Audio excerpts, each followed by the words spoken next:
আজকে থেকে ইনঅর্গানিকের উপরে একটা নতুন ক্লাস শুরু হচ্ছে। ক্লাস মানে ওই একই যে ক্লাসগুলো চলছিল তার ভিতরেই থাকবে এটা। সেটা হচ্ছে মাই 15 মিনিটস। এটাকে আমি নাম দিয়েছি মাই 15 মিনিটস।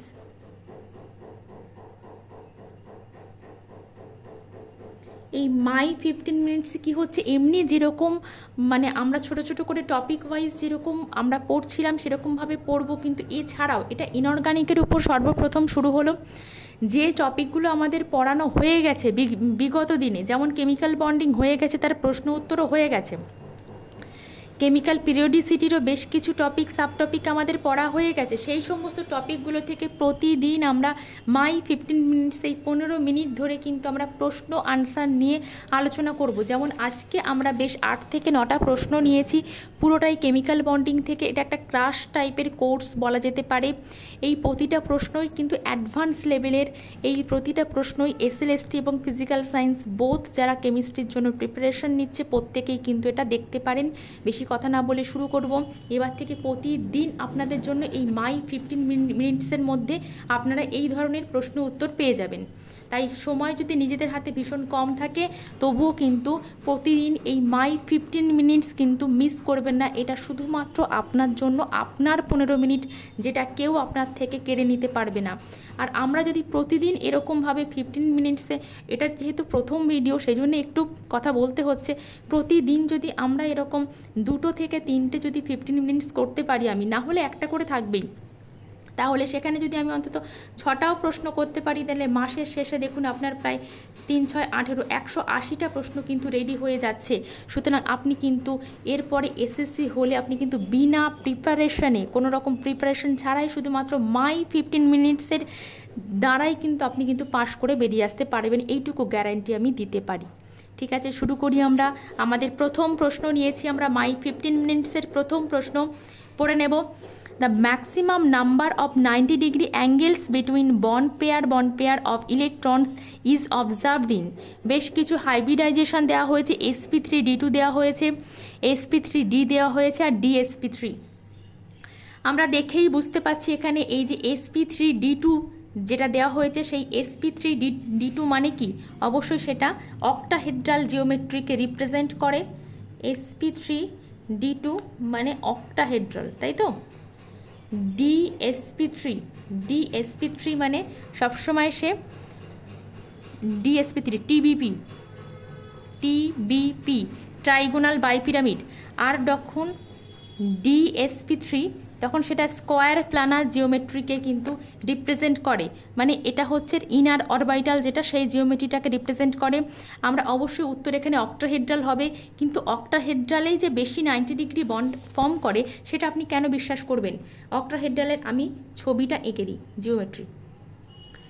এখানে সেন্ট্রাল অ্যাটম থাকবে, একটা অ্যাক্সিস এরকম উপরের দিকে থাকে, আমরা তো জানি একটা অ্যাক্সিস এরকম উপরের দিকে থাকে, আর একটা অ্যাক্সিস খাতার ভিতরের দিকে থাকে। তাকে আমরা ডট ডট দিয়ে দেখাচ্ছি, এই যে মানে একটা সি এর উপরে, একটা সি এর নিচের দিকে, আর সব দিকে একটা করে লিগ্যান্ড থাকে কিংবা সাইড অ্যাটম, যা আপনি বলতে পারেন। সুতরাং এবার আমরা দেখি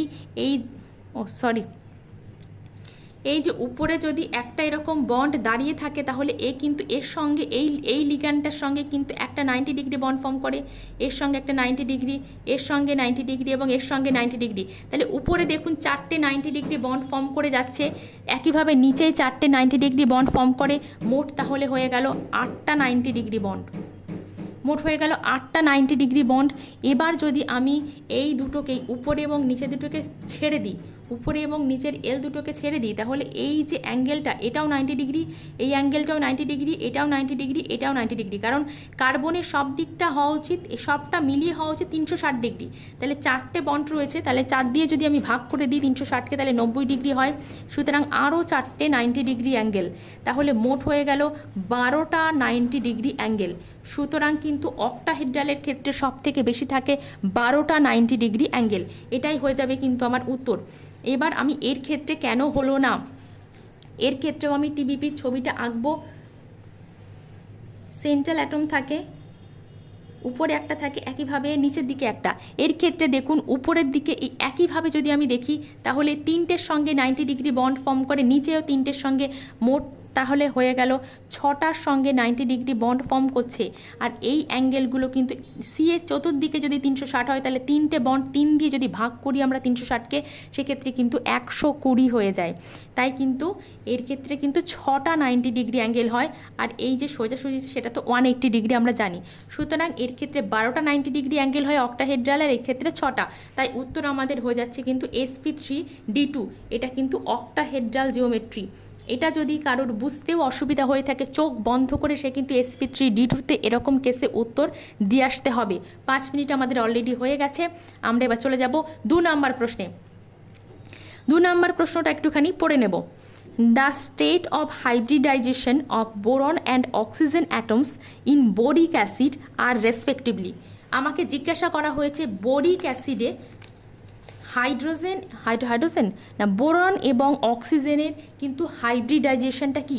সবার আগে আমি যেটা করব সেটা হচ্ছে আমি বোরিক অ্যাসিড এর ছবিটাকে এঁকে নেব। BOH এটা হয়ে যায় বোরিক অ্যাসিডের একটা ছবি। এইটুকু কিন্তু আপনাকে মনে রাখতে হবে। দুটো করে কিন্তু লোন পেয়ার থাকে প্রতিটা অক্সিজেনে, এটা কিন্তু মনে রাখতে হবে স্ট্রাকচারটা। এরপরে বলা হচ্ছে এই বি এর ক্ষেত্রে হাইব্রিডাইজেশন কত, 1 2 3, 3টে বন্ড পেয়ার রয়েছে এবং hydrogen helium lithium beryllium boron, অবশ্যই তার কিন্তু বাইরে 3টেই হাত থাকে, বুঝতে পাচ্ছেন। তাহলে কিন্তু এর sp2 হয়ে যাবে। 3টে হাত আছে, sp2। অক্সিজেনের ক্ষেত্রে কত, প্রতিটা অক্সিজেন একই রকম পরিবেশে রয়েছে, একই এনভায়রনমেন্টে রয়েছে। সুতরাং অক্সিজেনের ক্ষেত্রে 1 2 3 4 লোন পেয়ারকে অবশ্যই কিন্তু হাইব্রিডাইজেশনের সময় ক্যালকুলেট করা হয়। তাহলে সেই হিসাব করে কত হচ্ছে 1 2 3 4, 4 হলে কিন্তু এর হয়ে যায় sp3। তাহলে বোরনের ক্ষেত্রে আগে কি বোরন লেখা আছে, আগে বোরন পরে অক্সিজেন, তাহলে আগে sp2 খুঁজতে হবে পরে sp3, আগে sp2 পরে sp3। এটা হয়ে গেল কিন্তু উত্তর। আমরা সময় নষ্ট না করে পরের MCQতে চলে যাব। মাই 15 মিনিটস কিন্তু দেখতে ভুলবেন না, এটাই কিন্তু আপনাকে SLST পরীক্ষায় বাঁচাতে পারে। একটা সময় পরে আপনার মনে হবে যে আপনি সব জানেন। ঠিক আছে, আমরা এবারে চলে যাব 3 নম্বর প্রশ্নে। 3 নম্বর প্রশ্নে বলা হয়েছে the correct order of bond angles. Okay, এখানে 4টে স্পিসিস দেওয়া হয়েছে, 4টে কম্পাউন্ড দেওয়া হয়েছে, বলা হয়েছে এদের বন্ড অ্যাঙ্গেলের ক্রমটা কত। খুব সহজ, আমরা আগেও এটা পড়েছি, এই ধরনের প্রশ্ন পড়েছি, হয়তো এটাও আমরা পড়েছি, এই মুহূর্তে আমি খেয়াল করতে পাচ্ছি না, হয়তো করিয়ে দেওয়া আছে, কারণ কেমিক্যাল বন্ডিংয়ের কিন্তু অলরেডি 45টা প্রশ্ন করিয়ে দেওয়া আছে। আপনারা সেগুলো দেখবেন অবশ্যই। কেমিক্যাল বন্ডিংয়ের এর বাইরের কোনো প্রশ্ন আসতে পারে না SLSTতে। এই ধরনের প্রশ্নগুলো সলভের ক্ষেত্রে আমি আগেই বলেছিলাম, আগে কিন্তু একটু বাইরে নয়েজ হচ্ছে, একটু অ্যাভয়েড করবেন নয়েজটাকে। প্রথমে জেডের ভ্যালু মানে হাইব্রিডাইজেশনের ভ্যালুটা আমাকে আগে জেনে নিতে হবে। হাইব্রিডাইজেশন ক্যালকুলেট করতে না পারলে 10 মিনিটের ছোট্ট একটা ভিডিও রয়েছে, সেটা একটু দেখে নেবেন। ক্যালকুলেশনটা শুধু স্পিড আপ করে দিয়ে ক্যালকুলেশনটা দেখে নিলেই হবে। বাই 2 সালফারের সব থেকে বাইরের কক্ষে 6টা ইলেকট্রন থাকে, মনোভ্যালেন্ট 6টা ইলেকট্রন থাকে, তাহলে হয়ে গেল 4 মানে অবশ্যই সেটা হয়ে যাবে sp3। এর ক্ষেত্রেও ক্যালকুলেশন করে দেখে নেবেন, এটাও কিন্তু হয়ে যাবে sp3। এর ক্ষেত্রে কিন্তু আমি যদি ক্যালকুলেশনটা করি তাহলে hydrogen helium lithium beryllium boron বাইরের কক্ষে, তাহলে 3টে ইলেকট্রন থাকছে, 3টে হচ্ছে মনোভ্যালেন্ট মানে 3 মানে এটা হয়ে যাবে sp2। সিলিকনের ক্ষেত্রে যদি আমি করি hydrogen helium lithium beryllium boron carbon 6টা মানে 4টে বাইরের কক্ষে, তাহলে 4 যোগ 4, তাহলে 4ই থাকে, 4 থাকলে sp3। সবগুলো sp3 মানে কি 109 ডিগ্রি 28 মিনিটের বন্ড অ্যাঙ্গেল হওয়া উচিত সবগুলো, তাই sp2 মানে 120 ডিগ্রি হওয়া উচিত। সুতরাং আমি প্রথম একটা উত্তর পেয়ে গেছি যে এই 4টের মধ্যে sp2 হচ্ছে এইটা, মানে এর ক্ষেত্রে বন্ড অ্যাঙ্গেল সব থেকে বেশি। তাহলে আমি এবার ছাঁটাই করবো, কর্মী ছাঁটাইয়ের মতো আমি বলেছিলাম উত্তর ছাঁটাই করতে শিখতে হবে। তাহলে দেখুন এইটা অটোমেটিক বাইরে চলে যাচ্ছে, কারণ এই 3টের ক্ষেত্রে কিন্তু BF3কে বড় দেখানো হয়েছে, এর ক্ষেত্রে ছোট দেখানো হয়েছে, সুতরাং এটা বাদ। এবার এই 3টের ভিতরে আমি কম্পিটিশন করব, এটা বাদ চলে গেল। এবার দেখব লোন পেয়ার অফ ইলেকট্রন আমাকে এবারে বাঁচাবে। এর ক্ষেত্রে 4 মোট হাতের সংখ্যা কিন্তু এখানে রয়েছে 2টো, তাহলে এখানে লোন পেয়ারের সংখ্যা কিন্তু 2। এর ক্ষেত্রে 4 মোট হওয়া উচিত, জেডের ভ্যালু এর 4 হওয়া উচিত, কিন্তু রয়েছে 3টে মানে লোন পেয়ারের সংখ্যা এর 1টা। এর ক্ষেত্রে 4 হয়েছে এবং এখানেও 4 আছে, মানে লোন পেয়ারের সংখ্যা এখানে 0। লোন পেয়ারের সংখ্যা যত বাড়বে তত বন্ড অ্যাঙ্গেল কমবে, আমরা এটা জানি। সুতরাং এর ক্ষেত্রে 0 রয়েছে, মানে কি হবে, এর পরেই কিন্তু এর জায়গা আসবে, মানে এর ক্ষেত্রে 109 ডিগ্রি 28 মিনিট ইনট্যাক্ট থাকবে, 109 ডিগ্রি 28 মিনিট ইনট্যাক্ট থাকবে। তারপরে এর হওয়া উচিত, তারপরে এর, কারণ লোন পেয়ার যত বাড়বে তত কিন্তু আমাদের বন্ড অ্যাঙ্গেল কমবে। সেই হিসাব করে আমাদের উত্তর হয়ে যাবে কিন্তু সি। আমরা কিন্তু আরও একটা উত্তর করে নিলাম, 10 মিনিট 26 সেকেন্ড। আমরা চলে যাব এবার 4 নাম্বার প্রশ্নে। 4 নাম্বার প্রশ্নটা আগে পড়ে নিতে হবে। হুইচ অফ দ্য, কোথাও যদি আপনাদের মনে হয় বন্ড অ্যাঙ্গেল বিষয়গুলো বুঝতে অসুবিধা হচ্ছে, বন্ড অ্যাঙ্গেল রিলেটেড কিন্তু ছোট্ট ছোট্ট 2 মিনিট 4 মিনিটের ভিডিও আছে, শুধুমাত্র মানে বেসিকটাকে বোঝানো হয়েছে, একদম গ্যাজানো নেই, সেগুলোকে একটু দেখে নেবেন, তাহলে আপনাদের পক্ষে সুবিধা হবে। এই প্রশ্নগুলোই এসএলএসটির পরীক্ষার প্রশ্নে আপনি পাবেন। Which of the following has regular tetrahedral structure, এর মধ্যে কি রেগুলার টেট্রাহেড্রাল স্ট্রাকচার শো করে? ঠিক আছে, সেটা আমাকে দেখতে গেলে সবার প্রথমে আগে জেড ভ্যালু দেখে নিতে হবে। জেড ভ্যালু মানে কি? Hybridization value. চলুন আমরা করে নেব, 11 মিনিট, বেশ দ্রুত করব আমরা একটু। ঠিক আছে, এই সাইডে করছি। আমরা প্রথমেই হাইব্রিডাইজেশন যেহেতু করতে হবে, এটাকে দেখেই আমরা বুঝতে পারছি একটা কমপ্লেক্স কম্পাউন্ড। কমপ্লেক্স কম্পাউন্ড মানে এটাকে আমরা অটোমেটিক ছেড়ে দেবো। এই ধরনের কম্পাউন্ড হলে এদেরকে আমরা ছেড়ে দেবো। এটা কিন্তু স্কোয়ার প্ল্যানার হয়, দেখতে অনেকটা এরকম, CN 4টে কোণায় থাকে। এই ধরনের কম্পাউন্ডগুলোকে আমরা অটোমেটিক ছেড়ে ধরবো, -2 এটা বাদ। এবার আমরা F4 এর ক্ষেত্রে Z এর ভ্যালু যদি আমাকে ক্যালকুলেট করতে হয়, তাহলে /2 একটা হয়ে যাবে 6 + 4, মানে 10/2 5 TBP, ট্রাইগোনাল বাইপিরামিড। সুতরাং কখনো এটা কিন্তু টেট্রাহেড্রাল হওয়া সম্ভব নয়। আমরা পরেরটাতে চলে যাব, BF4-, hydrogen, helium, lithium, beryllium, boron. আমি প্রতিবার হাত গুনে গুনে দেখাই যায় যাতে আপনাদের সুবিধা হয়। 3 + 4 + 1, এই -1 মানে +1 লিখতে হয় /2। সুতরাং এখানে কিন্তু 4 হয়ে যাচ্ছে, টেট্রাহেড্রাল। এবং এর ক্ষেত্রেও 4 হচ্ছে, এর ক্ষেত্রেও কিন্তু 4টেই বন্ড পেয়ার রয়েছে। সুতরাং আমাদের উত্তর আমরা পেয়ে গেছি এটা কখনো হবেও না, তবু আমি একটুখানি দেখিয়ে দিচ্ছি। এর হাইব্রিডাইজেশন বার করলেই তো বুঝতে পারবো। HCF4 হাইব্রিডাইজেশন করছি, হাফ অফ, এর ক্ষেত্রে 8টা হওয়া উচিত, +4। সুতরাং এখানে কিন্তু অক্টাহেড্রাল আসবে। অক্টাহেড্রাল মানে আমরা জানি লোন পেয়ার থাকবে আর বাকিগুলো কিন্তু ফ্লোরিন দিয়ে থাকবে। সুতরাং এগুলো কিন্তু কেউই কিন্তু টেট্রাহেড্রাল জিওমেট্রি শো করছে না। আমরা পরের প্রশ্নে চলে যাব, 12 মিনিট 51 সেকেন্ড। দেখি আমরা যতদূর করতে পারবো। আমি আবারও বলছি, এই ধরনের প্রশ্নগুলো যদি আমরা প্রতিদিন সলভ করতে থাকি, যখন SLST পরীক্ষা হবে তখন দেখবেন আপনি সব জানেন। বেশ, এটা কি বলেছে, if we know the bond order of NO and NO+, আমরা যদি জেনে থাকি, then which of the following statement is true for this 2 species, এই দুটো স্পেসিসের জন্য কোনটা সঠিক? বন্ড লেন্থ বলেছে, সবার ক্ষেত্রে বন্ড লেন্থ। আচ্ছা, বন্ড লেন্থ বলেছে, বেশ, আমি আর কিছু পড়বো না। এই ধরনের প্রশ্নগুলো কিভাবে সলভ করতে হয় দেখে নিন। NO+ রয়েছে এবং NO। আমরা প্রথমে টোটাল ইলেকট্রন কাউন্ট করে নেব। টোটাল ইলেকট্রন কাউন্ট করলে এর ক্ষেত্রে হয়ে যায় কত? 7, এর ক্ষেত্রেও 7, 7 7 14, এর ক্ষেত্রে হয়ে যাবে তাহলে 15।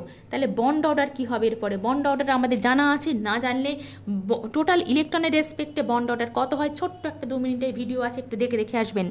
এটা 3 হবে আর এটা 1 কমে গিয়ে 2.5 হবে। সেক্ষেত্রে বন্ড অর্ডার যার কিন্তু বেশি, বন্ড লেন্থ কিন্তু তার কমে যাবে। সুতরাং বন্ড লেন্থ এর ক্ষেত্রে বেশি কার হবে? বন্ড লেন্থ বেশি হবে NOর ক্ষেত্রে। তাহলে NO গ্রেটার দ্যান হবে। চলুন দেখে নিই, bond length in NO is greater than NO+। উত্তর আমরা কিন্তু পেয়ে গেছি।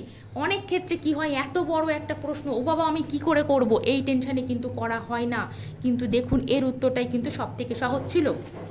আর একটা প্রশ্ন আমি করানোর সুযোগ পাবো, এরপরে এখনও অনেকগুলো আছে কিন্তু সুযোগ পাচ্ছি না, পরের ভিডিওতে হবে। Which of the following has the highest lattice energy? Lattice energy কার ক্ষেত্রে বেশি? আমি ল্যাটিস এনার্জি যখন করিয়েছিলাম তখন একটা ফর্মুলা লিখিয়েছিলাম। ল্যাটিস এনার্জি বেশি হবে তারই যার ক্ষেত্রে যে খুব বেশি আয়নিক হবে যে বন্ডটা, তার জন্য ইলেকট্রোস্ট্যাটিক ফোর্স অফ অ্যাট্রাকশন লাগবে। সেটা কিন্তু proportional to Q1 Q2/R²। Q1 Q2 দুটো হচ্ছে চার্জ, ক্যাটায়ন এবং অ্যানায়নের চার্জ, আর এটা হচ্ছে দুজনের মধ্যে ডিস্ট্যান্স আমরা জানি। দেখুন এখানে পটাশিয়াম দেওয়া আছে K plus F minus, CS plus F minus, এখানে কি আছে Na plus F minus, Rb plus F minus. সুতরাং সবার ক্ষেত্রে কিন্তু চার্জ একই, সবার ক্ষেত্রে চার্জ একই। তাহলে আমাকে দেখতে হবে শুধুমাত্র এই R ফ্যাক্টরটা, আর সব থেকে ছোটো কার? ফ্লোরিন সবার ক্ষেত্রে সমান, তাহলে ছোট সোডিয়াম, সরি হাতটা পড়ে যাচ্ছে, সোডিয়াম, পটাশিয়াম, রুবিডিয়াম, সিজিয়াম। যাই হোক আমি পেয়ে গেছি সব থেকে ছোটো কিন্তু সোডিয়াম।